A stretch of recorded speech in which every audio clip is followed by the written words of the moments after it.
Kitchen ना स्वच्छतेसाठी ज्यावेळेस काढतो ना त्यावेळेस इतका कंटाळा येतो, पण ज्यावेळेस संध्याकाळी एका दिवसामध्ये किचन क्लिनिंग केलेलं आहे आणि ज्यावेळेस संध्याकाळी असा कंटाळा पण येतो आणि थकतं पण तेवढं.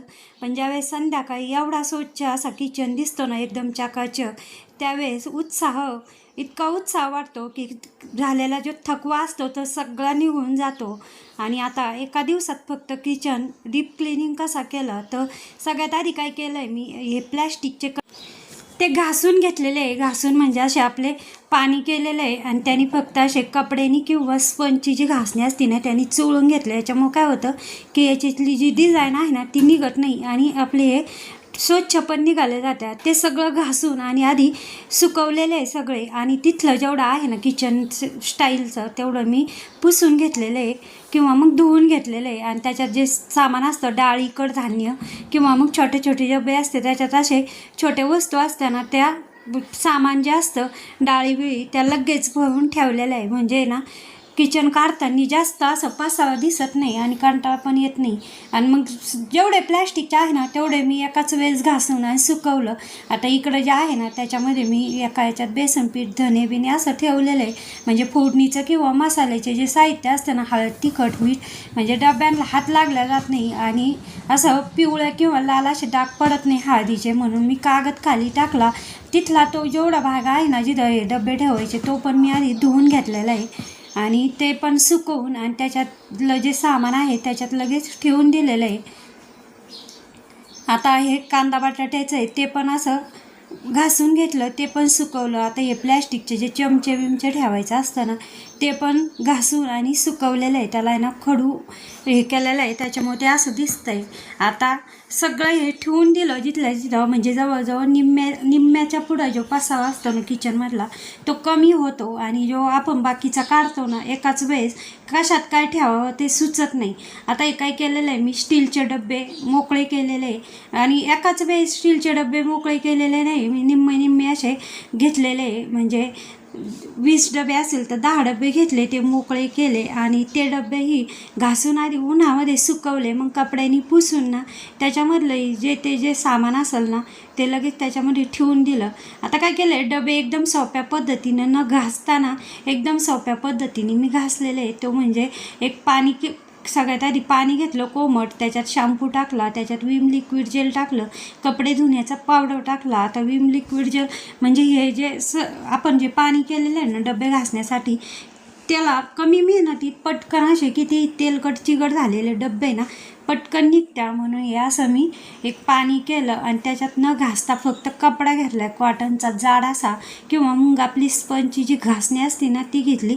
याच्यामुळे कितीही डाग पडलेले किंवा तेलकट चिकट जे डबे आहे ते झटपट असे निघालेले आहे. आता हे डबे ना सगळे मी घासून आणि लगेच एकाच वेळेस घासले. 10 डबे काढले त्याआधी आणि ते एका वेळेस घासले आणि ते एक बेसिनमध्ये ठेवले. म्हणजे एक डबा धुवायला गेलं का ते बाकीचे जे पाणी असतं ना ते त्या डब्यांवर पडतं आणि अशामुळं काय होतं की धुवायलाही सोपे जातात. आणि हे जे डबे आहे पटकन एकदम चकाकी येते, कारण त्याच्यामध्ये विम लिक्विड जेल तर आहे त्याने भांडी चमकतात, पण त्याच्यामध्ये अजून शॅम्पू टाकला.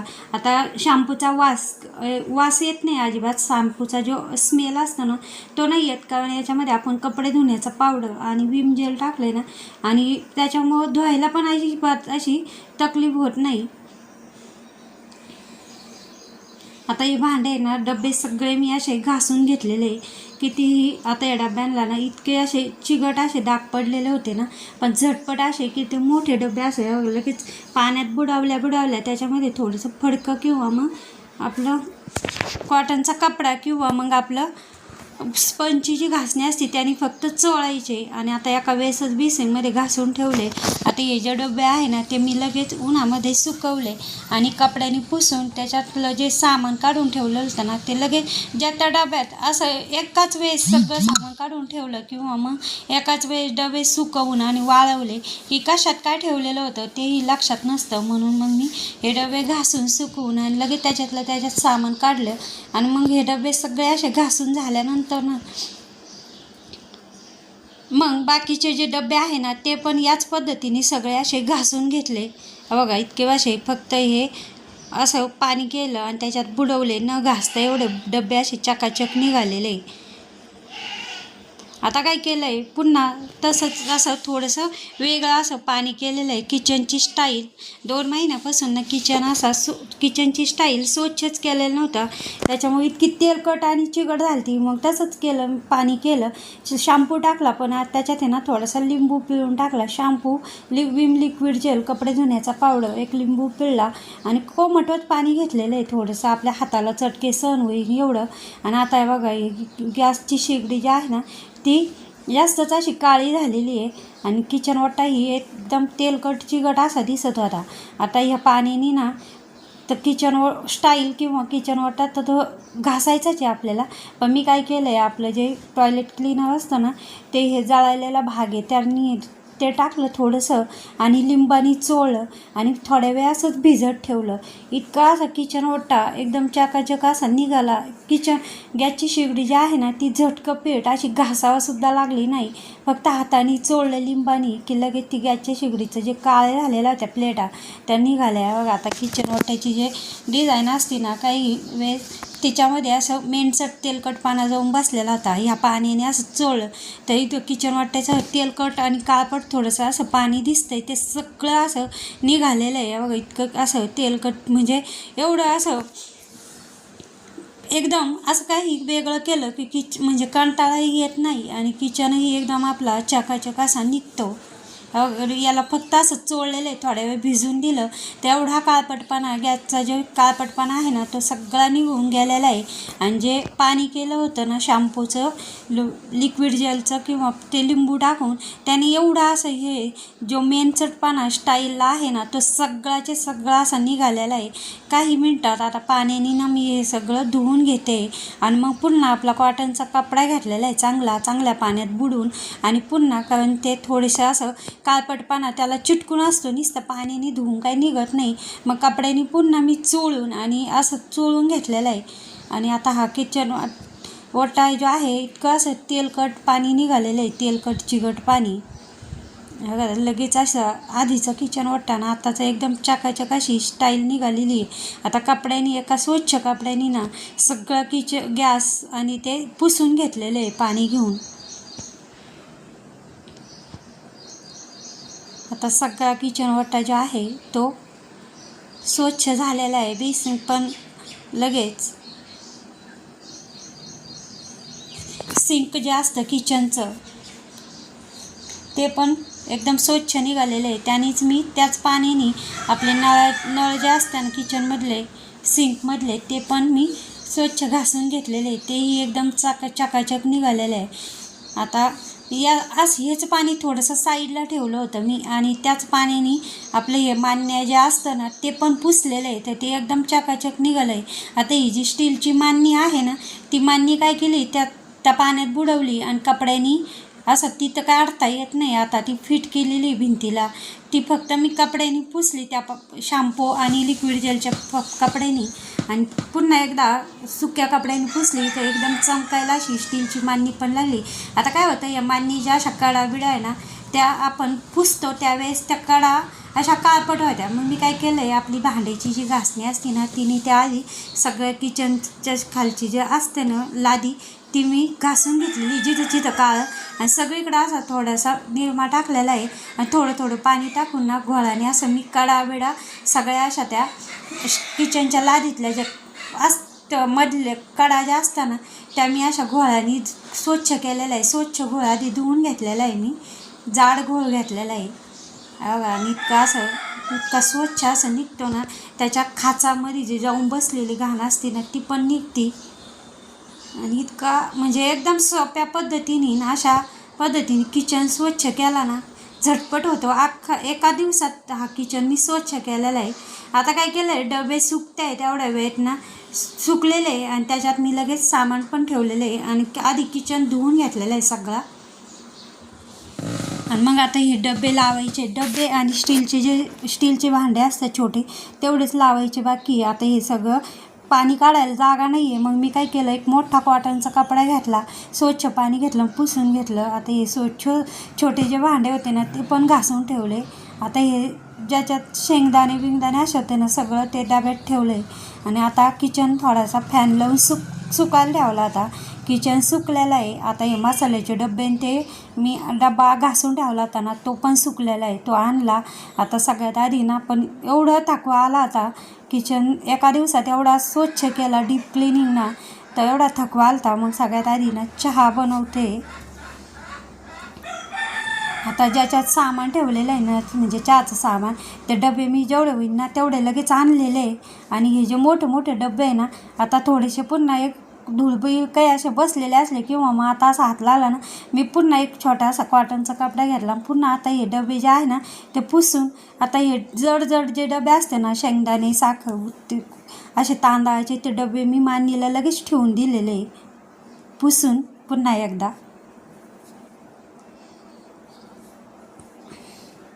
पण आता आधी आता एक किचन लावायला ना जेवढा घासायला म्हणजे कंटाळा येतो ना, तेवढं ज्यावेळेस किचन लावायचं असतं ना सगळं असं स्वच्छ झालेलं असतं ना त्यावेळेस एकदम उत्साह वाटतो. आणि आता किचन लावायचं आहे म्हणजे डबे बिबे लावायचे, पण अजिबातही कंटाळा आलेला नाही आहे. कारण किचनच एवढा म्हणजे कमी वेळेत आणि सोप्या पद्धतीने किचन स्वच्छ झालेलं आहे ना. आता मी काय केलं आहे, तिकडे एका खोलीमध्ये किचन घासायचं होता ना, म्हणून एका खोलीत डबे हे ठेवलेले होते मी. आता हे डबे सगळे किचनमध्ये जे छोटे भांडे जे आहे ना ते आणि डबे सगळे जेवढे भांडे लावायचे तेवढे भांडे मी आणून ठेवलेले.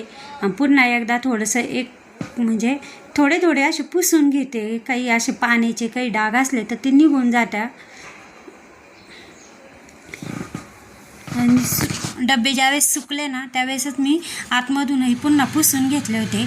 आता सध्या ना पावसाळ्याचे दिवस आहे, मग डबा थोडा ओला असला ना की लगेच जे आतमधलं सामान असतं ना ते असं ओलचट होतं किंवा मग त्याला असे किडे होत्या. म्हणून मग मी काय केलं आहे, पुन्हा 2 ते 3 वेळेस डबे पुसून घेतले.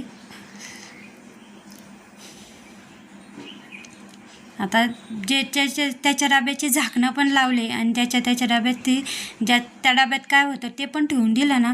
त्याच्यामुळे डबे लावायला एकदम फक्त असे ठेवायचे, कुठं आपल्याला डबे ठेवायचे तेवढे ठेवायचे फक्त.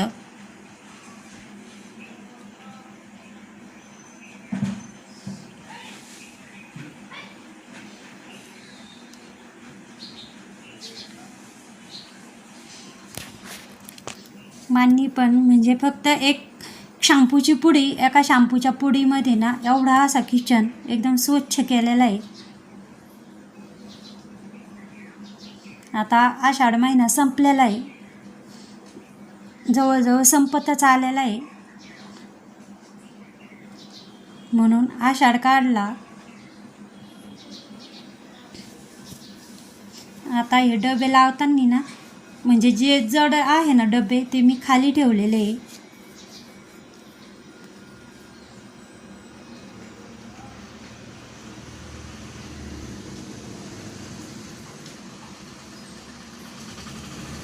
आणि किचन ओटा स्वच्छ करतानाच लगेच आपलं किचन ओट्यावर जे तेलाची किटली पण भांड्यामध्येच घासून घेतली. मग मिक्सर असतं ते पण एकदम स्वच्छ केलेलं आहे. आणि त्याच पाण्याने केलं मी स्वच्छ, फक्त कपड्याने पुसलं. पण एकदम चकाचक असं मिक्सरसुद्धा निघालेलं आहे.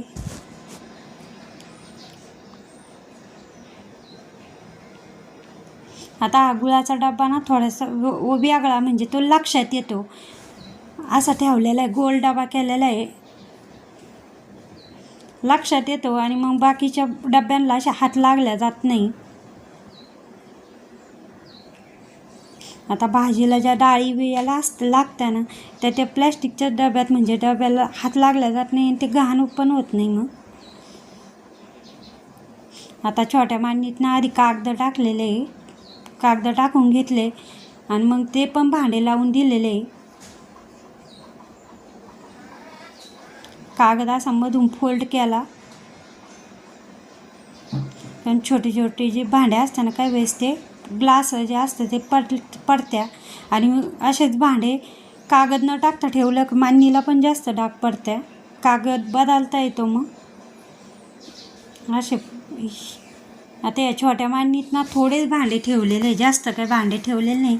किचनमध्ये जास्त पण नाही, पण डबे आहे. ते डबे आता तेवढ्या मांडणीमध्ये लागत्या म्हणून ते डबे ठेवलेलेच आहे. मागच्या वेळेस कमेंट आली होती की भांड्याचं दुकान आहे का, एवढे डबे आहे का. पण ती जी मांडणी डबे याच्यातले कमी केले ना, मग ती मोकळी मांडणी, ती कडाप्याची मांडणी जी आहे ती मोकळी दिसते, मग ती चांगली दिसत नाही. म्हणून मग ते डबे एवढे पण ठेवा लागत्या. आता हे पण धुवून ठेवलं होतं सकाळीच, कपडे धुवायच्या आधी. ते पण वाळलंय. एकाच वेळेस किचनमधले जेवढ्या वस्तू असेल ना, म्हणजे आता आतमधले फ्रीजमधले भांडे जे असते ना ते पण घासले होते. ते पण सुकून लगेच लावून दिले. बघा, असा एकदम मस्त असा चकाचक किचन झालेला आहे.